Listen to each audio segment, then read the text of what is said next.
প্ৰিয় দৰ্শকসকল আপোনালোক সকলোকে নমস্কাৰ জনাই মোৰ চেনেললৈ স্বাগতম জনাইছোঁ এটা নতুন ভিডিঅ' সৈতে। আজি আমি আহিছোঁ আমাৰ যোৰহাটৰ ওচৰতে থকা খুব ধুনীয়া এডোখৰ ঠাই বাবা ৰামদেৱ মন্দিৰ চাবলৈ। খুব ধুনীয়া শুনি আছিলোঁ বহুত দিনৰ পৰা আৰু মানুহক অহা বহুত ফটোও দেখিছোঁ। ইমান ধুনীয়া এডোখৰ জেগাত এই মন্দিৰভাগ প্ৰতিষ্ঠা কৰিছে।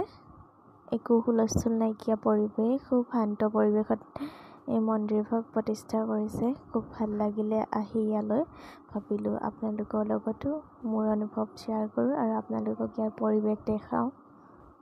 খুব ধুনীয়া আৰু এই মন্দিৰভাগ যে অসমৰে তেনেকুৱা কেতিয়াও অনুভৱ নহয় ইয়ালৈ আহিলে, বাহিৰত আছে নিচিনা লাগে।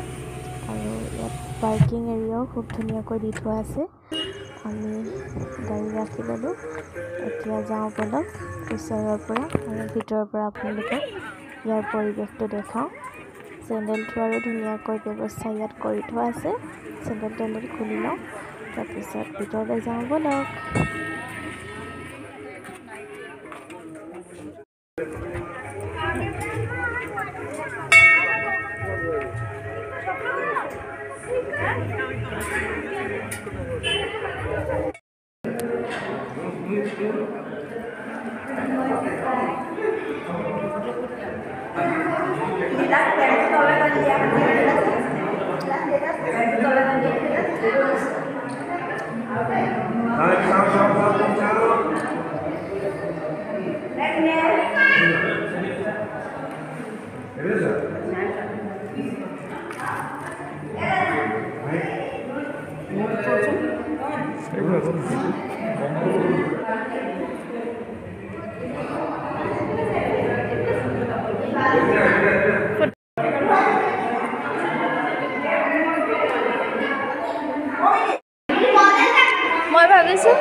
মই ভাবিছোঁ কি জানেনে, খালি ওপৰলৈ যায় বুলি ভাবিছিলোঁ।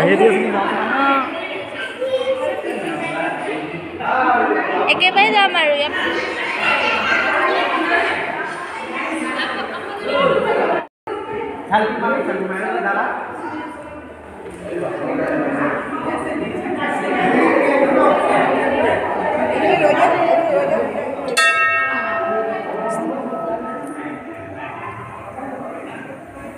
কেনে যায় বলে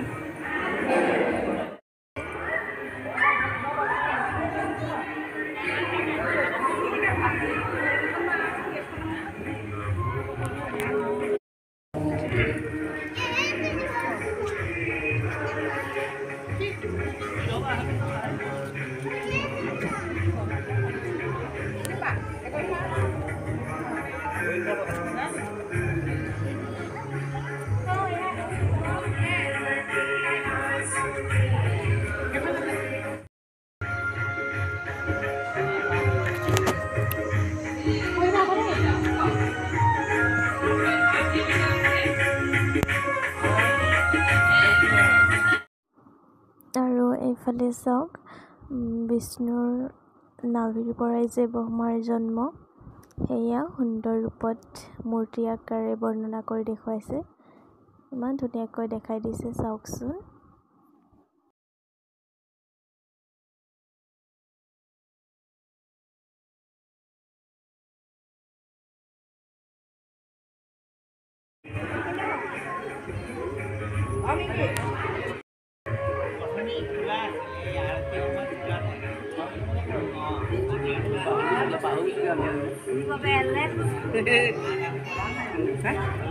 ইয়ালৈ আহি খুব ভাল লাগিলে মনটো আৰু ইয়াৰ পৰা এতিয়া আমি যাওঁগৈ।